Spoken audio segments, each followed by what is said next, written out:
আজ ছিল 7th মে। আজকে ছিল আমাদের অ্যানিভার্সারি। ঠিক 1 বছর আগে আজকের দিনটাতে আমাদের ভালোবাসা পূর্ণতা পেয়েছিল। সকাল থেকে আমার এক্সাম ছিল বলে কোথাও যাওয়াও হয়নি আর কোনো ব্লগও করা হয়নি। ওর জন্য একটা চকলেট কিনেছিলাম, সেটা ওকে দিয়ে দিলাম আর দুজনে মিলে রেডি হয়ে একটু বেরিয়ে পড়েছিলাম ডিনারের জন্য। তো চলে এসেছি অ্যাবসলিউট বারবিকিউতে।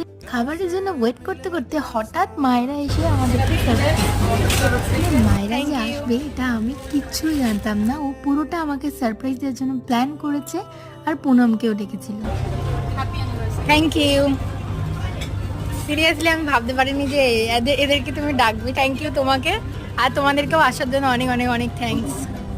তারপরে সবাই মিলে বসে আমরা স্টার্টার খাওয়া স্টার্ট করে দিলাম। এবিএস এর স্টার্টারগুলো খেতে আমার ভীষণ ভালো লাগে, আর এই উইংসটা যেটা এবারে নতুন ইনক্লুড করেছিল সেটা আমার ভীষণ পছন্দ হয়েছে।